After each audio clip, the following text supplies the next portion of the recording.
Vjerujem da će njene knjige čitati generacije koje dolaze. Njene su pjesme pisane na bosanskom, na engleskom i na njemačkom, svaka čast, dakle na 3 jezika.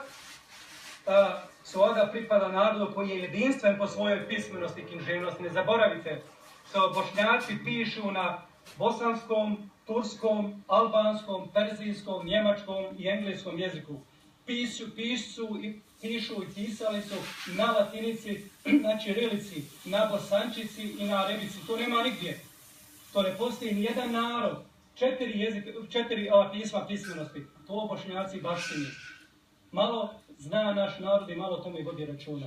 Ove njene knjige, komu o tom bi mogle biti i školska lektira? Malo prije promocije reče mi da su one uvrštene ovdje, da će biti u ovoj biblioteci. U Brimbarku sve čestitke. Tehnički knjige su odlično urađene, leksika i lektura je fantastična, recenzija je divna, recenzija je napisao naš zajednički prijatelj Mustafa Smajlović, posle Islama Tajića, možda i najbolji pisac kratke priče. I ja želim u ime svih vas puno zdravlja, puno sreće i ako Bog da nas obraduje sa još puno novih književnih projekata, a vi, molim vas, kupite knjigu i kad bude Bajrami ili neke svečanosti, kad budete odlazili svojim prijateljima umjesto kahve i šećera, uzmite rođendan i tako dalje, ponesite knjigu kao poklon. To je nešto najljepše. Dakle, autor piše da se knjige čitaju. Ne piše tek tako, jer 3 godine se radi na jednom književnom projektu. Ako ljudi neće čitati, pišu se da bi se čitali. Nije lako pisati, ali je teško i čitati. Čovjek treba da je smiren, da nađe vremena, da nađe ljubav, apetica, da bi pročitao jedno književno djelo. Još jednom hvala vam i svako dobro vam želim. Zahvaljujemo našem uvaženom Habibu Mandiću na ovako lijepim riječima, ovako lijepoj prezentaciji, korisnim stvarima koje smo naučili. Naravno, evo, došlo vrijeme da se upoznamo s našom autoricom, našom Sladom Suljić, da nam se predstavi da ona u svome jeziku, u svojoj duhovnosti, da govori o knjigu. Assalamu alaikum, draga braći i sestre. Assalamu alaikum, draga braći i sestre. Slava pripada Allahu Đelešanuhu i neka je salavat i salam našem posljednjem poslaniku i miljeniku Muhammedu sallallahu alaihi wa sallam.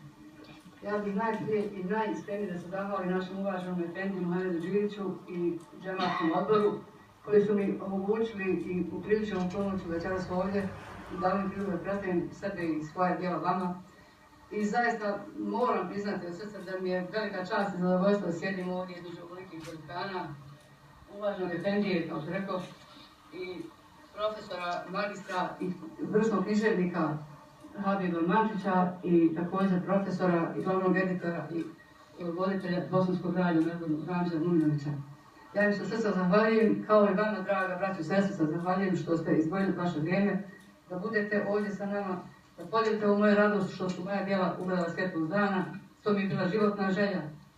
I već su dosta pričali o meni i o mojim knjigama, tako da ja inače nisam neki govornik, više volim da pišem. Tako im se zahvaljujem što ja sad ne moram puno da kažem, već su dosta kazali, ali bih da dopunim da 45 godina pišem, rečeno je već, i evo samo bih pokazao, može se vidjeti. Ja mislim da nema od vas nikoga ko nije imao rukama nekada da vas vrati malo mladost. Ovo je dopisnička legitimacij malih novina, koju mi je 71. godine lično i svoje ručno potpisao književnik Aleksa Mikić. On je Drčak, Ramza, to je rođen u Viku kod Drčkovu. I znači još tada sam objavljivala. Sad ako neko se zapita pa zašto nije dosta izdao knjigu, 45 godina piše. Ja mislim da se sve dešava onda kad je tome suđeno vrijeme. Nije bilo prije suđenog trenutka i to je prosuđeno sada. I objavljivala sam, da ne ponavljam, uglavnom svi sam u Njemačkoj, Bosna, oni su je dosta kazali. Ja htjela bih samo dopuniti o čemu govore moji stihovi. Ja sam uplela u moje stihove moju ljubav prema Bosni. Dakle, ja sam u ovim stihovima obojeni su nostalgijom i vjerujem da ćete se mnogi ko bude čitao knjigu naći sebe, mi koji smo u dijaspori posebno naći sebe u tim stihovima. Moji stihovi govore o jednom vremenu, duhu vremena, tradiciji i kulturi naše Bosne, a što nisu oni rekli, ja ću da kažem, ja sam poklonila jednu ovdje poemu, na stranci broj 42 u mojoj drugoj knjizi, Genocid u Srebrenici, da se nikada ne zaboravi, da se nikada ne ponovi, naslovila sam tuga srebreničkih majki. To bih vam trebala pročitati, samo ne bih volila da se razbudim večeras, ali to je zaista. Tako da, ako neko želi da se pročita, ja ću pročitam. Jedan je književnik kazao, bosansko-hercegovački književnik Muhidin Galijašić, koji ima jako puno romana, da ove knjige, ko bude imao, možda će negdje popustiti, ali popustit će knjigu, ali srca više nikad neće popustiti stih koji bude prošlo, jer se oni sami za dušu lijepi, sami boje dušu. I šta hoću kazati? Ja jesam autorica ovih knjiga, ali ove knjige ne govore o meni, one govore o vama, o nama, o Bosni, ovo smo mi, ovo je Bosna. Ja nisam pisao samo o sebi, to smo mi.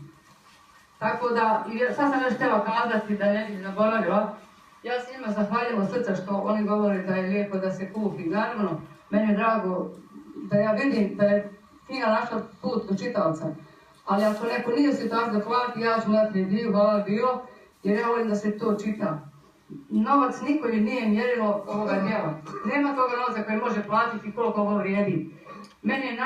Ne može mi platiti tu nagradu. Meni je najveća nagrada što sam ja dobila, makar nespravno zvučalo, moram da kažem. Dobila sam jako lijepe komentare od književnih kritičara. Također u ovoj novoj knjizi, Pliva vjetra, u recenziji piše da je knjiga ispunila sve uslove i preduslove da bude uvrštena u školske lektire, školske biblioteke, što mi je cilj.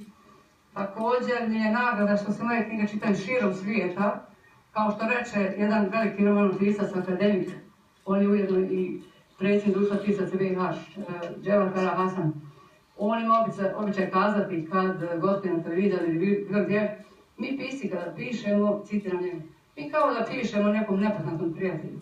Ja sada s ponosom i s radošću mogu reći ovdje danas da su moje knjige pronašle te podazve nepoznate prijatelje. Jako puno se čitaju u Švedskoj, u Kanadi, ljudi koji imaju Facebookove, Rami, oni znaju.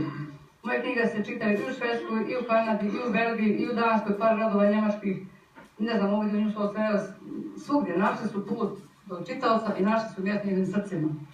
I to je nagrada. Nagrada je što su mi otvorile ove moje knjige put, što smo otvorile vrata asocijacije društva udruženja bosanskih umjetnika, učlanjena sam tamo, jer su rekli knjige vrijede i da trebam biti član njihovog udruženja. Što su mi dodijelili novembarsku nagradu za književnost stvaralaštvo ove godine u Sarajevu, kao što ima i Hakim Slide, u petu takvu listu, putuje poštu, ne je ovdje rukama još na svijetu su vidjeli. I kao što mi je čast u Sarajevu kada pravi promocije književnici naši bosansko-hercegovački, pa kada ujedno i moje knjige promovišu, evo ovaj veliki romanopisac Muhidin Galijašić koji ima jako puno romana, on je sada gostovao na Face TV, ima video. Možete sve na YouTube da vidite, ukucate moje ime na YouTube ili na primjer tamo vidite od meni što kritičari pišu, na primjer. I on je me pozdravio na televiziji, promovisao njegove knjige, ali rekao da pozdravila poetesku Slavicu Kojić u Australiji. To je meni čast, to je meni nagrada. Meni je nagrada što će ovo djelo jedno i drugo ako bude ostati trag u vremenu, što će nove naraštaje čitati, što se da našu Bosnu i dešavanje u njoj nikad neće zaboraviti. Sada pričati se mogu nedogled, ali ja bih da vam pročitam jednu moju pjesmu kad se budu vraćale laste, malo ovako nostalgična. A ova tuga Srebreničke majke ja vam mogu pročitati, ali ne znam, ako želim, odlično sam. Bijako cvijet što ne znade gdje treba da raste. Bijako selenju kao što sele se laste. Bijako beskućnik koji želi imati adresu. Sunce vaše sa grane u onom putu pokaza sjaj i reče mi da svoju sjenu pratim. Kad krenuh, mislih, brzo ću ti se vratim. Odalje mi sjena preko polja, preko stijena, preko okeana, do vrelih australijskih dana. Dođu u zemlju u kojoj svako od nostalgije pati i živi u čežnji svom izvoru da se vrati. I nebo postade umorno, brojeći korake moje, dok je kiša brisala njihove sjene. Svaka ruža, svjesna svoga trna, zna gdje želi da raste, a ja neću biti tamo u svome vrtu kad se budu vraćale laste. Evo, jedna ovako posvećena, našem džematu, znak zahvalnosti i svakako. Mrav nikad nije sam, već u grupi kao vojska marširaju. I pčela ima družinu svoju, bezbrižno leti u svome roju. I ptica leti svome jatu, a mi sretni smo što pripadamo našemu džematu. Kao što potok svaki mali uliva se u veliku rijeku i ona ga ljulja valovima svojim i uspava ga u svome koritu. I kao što vodenica raduje se svome žitu, tako je insan kao zrno sitan, bez Božje pomoći i bez svog džemata. Insan se uvijek Božjoj milosti nada i sretan je što svom džematu pripada.